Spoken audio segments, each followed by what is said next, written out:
Did he have a head injury that happened? Yes. That's what caused his passing. What? It was from a past brain injury. That's what caused all of this. When they did his autopsy, they didn't 100% know. And that's just crazy that you say that.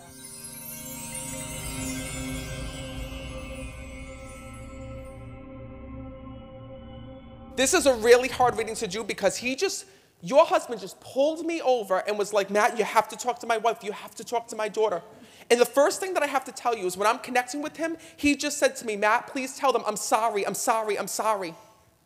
When I'm speaking to him, he says, Matt, he says, the one thing that I wish is I wish that I took better care of myself. He says, and I wish that I would have taken better care of them as well. He says that when he was here, he was very hard-headed here in the physical world, and also at the same time, he shows me that he lived life. He lived life on his own rules and on his own terms. Do you understand that? Absolutely. I'm going to tell you everything. Don't get upset, but I'm going to tell you everything he tells me. I want to filter things because his daughter's here, but I can't filter anything that he says, and I feel like you already know. Because when I'm connecting with him, before the two of you got married, he shows me that he lived a rough lifestyle here in the physical world. He says, and Matt, nobody ever expected me to get married or to settle down. He says, or to have a child. Do you understand that? Yes. And you know, as his wife, he tells me that you were the only one for him. That you changed his life. And listen, I don't know if he's bragging or just telling the story. He goes, Matt, he goes, I've been with many women, he said to me. He says, but the moment that I met her, he says, she changed everything for me. He says, because the first time in my life, you showed him what true love really was. And he wants to thank you so much for that. He tells me that his life was going down a wrong path here in the physical world. And when he met you, you completely turned him around. And he wants to thank you so much for that. He says to me, not only did you show me love, he says, but we had a beautiful family with one another. He says, and I watch over you every single day. That means so much to me. Thank you. Well, wait a minute, I'm not done. Oh. The one thing that I don't understand is I keep seeing medications when I'm connecting with him here in this world. And I also see the abuse of medications when I'm connecting with him. And that's one of the things that he's so upset over. He committed suicide with his own pills. Okay. But these were pills that were prescribed, correct? Yes. But he also tells me when I'm connecting with him that he was on psychological medication at the time, yes. or there was some type of illness that he was battling, whether it be bipolar, whether it be schizophrenia, something like that, because he shows me when I'm connecting, they were trying him out on different medications. Yes. And when I'm connecting with him, I have to tell you that this is the hardest reading because he tells me that you trusted him with doctors, with nurses, with certain people that were supposed to get him better. And these pills were supposed to get him better. And instead, he shows me that he died. So first of all, I have to tell you both that he did not want to leave this world. He tells me that he was not in his right mind before he had passed. There's so much that's here, and I don't know where to begin, to be honest with you. Because the first thing that he's showing me is he shows me the medications that he was on for depression and whatever else that was going on with him. But he also tells me that he wasn't taking it long enough or wasn't giving it enough of a chance. So I feel like he would take a pill here and there or wasn't taking the pills the way that he was supposed to. Do you understand that? Yes. He keeps telling me, I didn't like the way that it made me feel. I didn't like the way that it made me feel. And he keeps telling me it's like he was trapped within his own mind or within his own body. Because he says to me that his thoughts were never ending here in this world. And I got it. I know what happens with him. This is crazy. Before he died, okay, I want you to really think back to this. Mm-hmm. Did he have a head injury that happened? Yes. That's what caused his passing. What?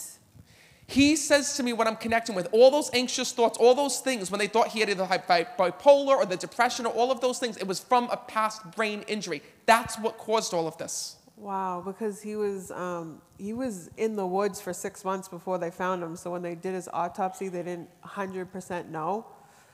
And that's just crazy that you say that. He tells me. Wow. He knows that you all came looking for him, by the way. Yes, we did. But the one thing that I have to tell you is, so when was that head injury? It was shortly before this happened, like a couple of months, if that. That's what caused this. Oh my God. What I need you to know is that he kept telling me he wasn't in his right mind. And he was showing me the pills and he was showing me nothing was helping him, nothing was helping him. And I'm like, well, how could this be? What happened? Did you take it wrong? He says, I didn't take it as I should have. And he says to me, it wasn't making a difference because whatever had gone on, there was a head injury that was here. So he kept saying to me, my head, my head, my head. So whatever had happened beforehand had caused all of these things. Because the one thing, the reason why he needs to be here right now is he needs you both to know that when he died, it was not the real him.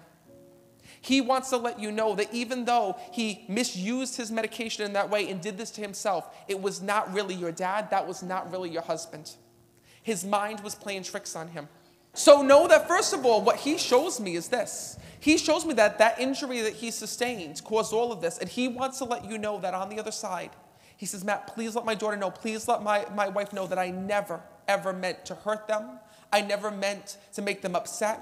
He says, now I love them so much. I also know beforehand, and I know you don't want me to bring this up, but I know that before he had died, there were issues between you and between him here in the physical world. And there was also talk of separation here in the physical. Yes. So I need you to know without a doubt that that did not affect his decision and that did not affect him to do what he did. And I also have to let you know this because you still question what happened with your dad. And he says to me that it's still a pain in your heart because you're trying to put the pieces together and figure everything out. And I know that not everything was told to you because your mom was also protecting you. So know that your dad is saying that he loved your mom so much. And that even though there was fighting and there was arguing, there was all of these things, he says, Matt, don't let her look back on that. Don't let my daughter look back on that. He says, because those months that we were going through this was not me. And that's the hardest thing, is that it really pained you when he was alive to fight with him, to go through all these struggles because you really did love him. And you knew that he really loved you. The only thing is that he acted like a completely different person. Yes, it was because of that head injury. Wow. He says to me, Matt, if there's one thing that I need them to know is that I will never be away from their life. He says, and the one thing that he wants to let you know as well is that he's sorry for the judgment that was put on you by other people after he died. He says, it wasn't fair. He says, and I am taking responsibility for my own actions and decisions. So know that, listen, you did all that you could in this situation.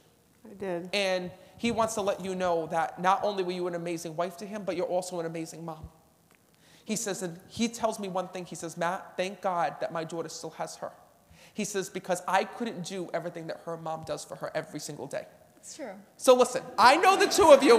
I know your life being a medium, right, because your loved ones show me. And I know the two of you fight like cats and dogs here in the physical world. But I also know that the two of you love each other so, so much. And your dad's saying, listen, I need you always to be close. I need you always to be close. He's also got a dog with him on the other side when I'm connecting. So did you also just lose the dog? I think it was his childhood dog. Do you know? Okay, I know the type of dog it is. Hold on one second. It was wait a minute. Hold on. Wait a minute. I thought I know it. What's that dog again? Hold on. I got to Google this really quick. I forget. Wait a minute. Oh, okay. A collie. A collie. Who had the collie? I think that was his childhood dog. Okay. It was a border collie, right? Is that the same one that's in Lassie, right? Yes. Okay. Yes. That's the dog that he's got. Was that his dog? Yeah. Wow, I'm good. I got It to was tell his you. childhood dog. I don't know. Listen, but don't ask me if it was a boy or a girl because I ain't looking underneath. I'm not doing that for you. All I know is I see this beautiful dog that he's showing me on the other side, letting you know that that soul is there and with him. And that he did reunite with that dog, that he is okay in heaven. And what's so beautiful is that that illness that he had here in the physical world can't find him and can't haunt him in the afterlife. So know that he's here to let you know one thing. There was no foul play. There was not anything that had happened. Nobody let him out there. Nobody did anything. Because I see that there was police lines do not cross. And there was so many questions over what had happened. He says to me, my mind led me there. He says, and I wish that I would have called for help beforehand. But know that it's his way of acknowledging from the other side that he's here because he's at peace. And he's at peace and wanting to put you at peace. All right, I'm going to leave you with that. Thank you so much. Thank you so much. I really hope this helps you. Your dad said to me, he goes, you know, she would never do this. He says, my daughter, it's like, this is so not her thing. He says to me, she does not like to put her business out here or be here in front of all of these people. But I'm so happy that you were, because he wants to let you know that he knows how hard it's been for you to think about the milestones in your life and think different things that are coming up in your life and say, oh my God, my dad's not going to be there. How am I going to do this without my dad? What's going to happen now? Your father tells me this. He says, what's so beautiful is that I've already seen her life ahead of her. He says, I know I know that she's going to be married. He says, I know that she's going to have kids. He's telling me all these beautiful things that he sees in the future for you.